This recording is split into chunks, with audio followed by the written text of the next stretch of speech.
What's happening, fam? John here from AF Anime, and in today's video I'm going to be doing something a little bit different in the sense that I'm going to be pre-gaming the upcoming chapter of One Piece, chapter 1036, as I've read the scans, but the chapter itself is running a bit behind and it won't be out for another 5 days. So instead of doing a full review, I'm going to go ahead and talk about some important points of this chapter and what it might mean going forward for this arc.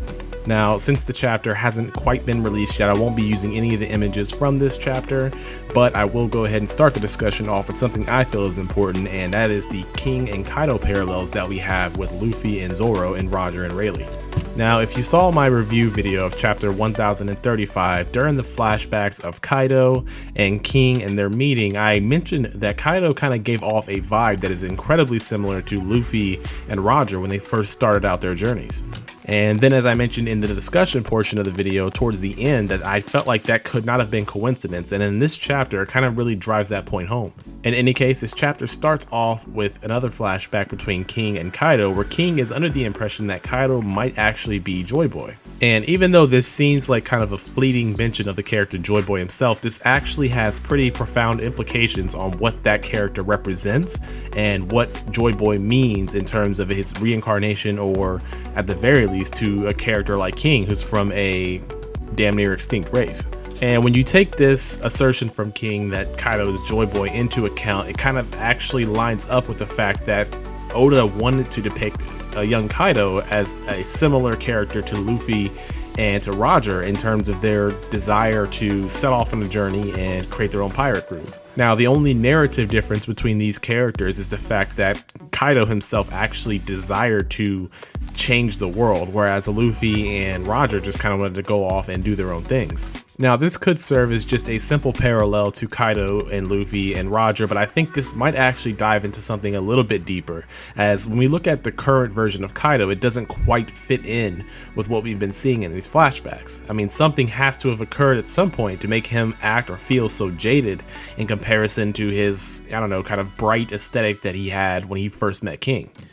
And also, when it comes to the concept of Joy Boy, it also makes me think that Oda really wants us to know that this isn't some kind of quote-unquote destiny thing, or possibly even discluding the concept of reincarnation when it comes to Joy Boy.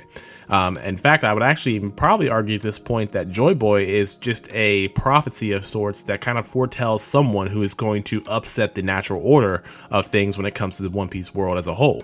I mean, even though we see King as a villain in comparison to the Straw Hat Pirates, when we look at his backstory, he is technically kind of a victim of the whole world government and their oppressive nature towards the other races who aren't human throughout the world of One Piece. And I think it goes without saying that the world nobles, or the celestial dragons, are unanimously hated throughout anyone who isn't already a part of that group. Heck, I mean, even with the Marines, there seems to be a good deal of tension and a good deal of disdain towards that, noble, high and mighty group.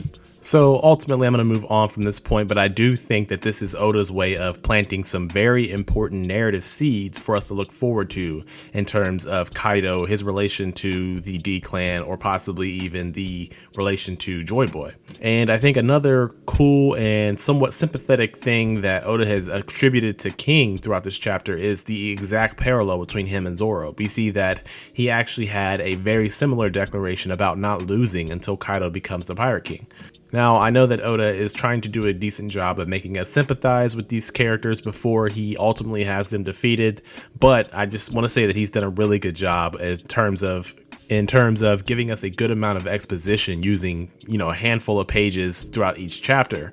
And we already got a pretty good feel of King's relationship with Kaido, and it's a little more sympathetic rather than just him being, with the person he believes to be the strongest. So the chapter does bounce around a whole lot, but the next thing we get to see is Usopp and him saving Kiku and Kinemon. And in the process of doing this, he's freaking out a bit before Izo shows up and saves the day. And I'd have to say that this is a pretty good chapter in terms of setting up the narrative that we are progressing towards the end of Wano. I mean, ultimately, we kind of get the end-game placements for 3 of the scabbards, and we even see that Usopp is kind of having a heroic moment of his own. Although I'm not super satisfied with how it's going down for Usopp, I'd rather him get a good one-on-one fight, but that's still on the table for now as he's moving on with Kinemon and Kiku. And again, moving on, the next characters that we interact with are Raizo and Fukurokuju. We get to see that they are still in the middle of their fight, but we don't get a whole lot of progression as toward, who might or who might not be winning. But there is a kind of cool moment where we see that Raizo is willing to endure the flames in terms of keeping the stalemate going with Fukurokuju. And then following that, we do get a very brief check-in with the Orochi situation, and it seems that Hiyori is bent on keeping him planted there for some reason. So I think it'll be very interesting to see how Oda approaches that. It would be very cool if he could give Hiyori the props and the wish she wants to fulfill by allowing her to be the one who finally decapitates Orochi. That is just wishful thinking on my part, but we do see that the CP0 members have successfully defeated Drake after Apu has banged out on Drake. Honestly, I kind of figured this would happen. I got the feeling that the CP0 members were going to be kind of in-game type characters, at least to some extent. I don't imagine them being as strong as Kaido or Big Mom, but X-Drake and Apu, probably no match. But we do see at the very least that they're going to be pulling out, so they won't be chasing after Apu from what we can tell. But it'd be very interesting to see what route they take if and when Kaido and Big Mom are defeated by the next generation. And finally, the chapter ends with a couple pages on Luffy and Kaido with them fighting. Really, neither one having the advantage, but they do seem to be enjoying themselves, and it shows that Oda kind of wants us to see a similarity between those two characters. So I think after a little bit more of a setup or a little bit more exposition on Kaido's past, I think we might get the full flashback and we might get the full sympathetic story of the villain before we see his eventual defeat. Shoot, I mean, once this whole grand conflict has been resolved, if Kaido and King are still alive at the end of it, I could possibly even see them giving Luffy their blessing, as he is probably going to be the one to change the world. In any case, that's going to do it for my brief pregame on this upcoming chapter. I'll be back in 5 days with the official review. I'll try to do it with a little bit of a quicker and less tedious format, but from the unofficial read that I've had so far, I think it's going to be an enjoyable chapter, and I think it does signal the beginning of the end of Wano's arc. So let me know in the comment section down below your thoughts on the chapter.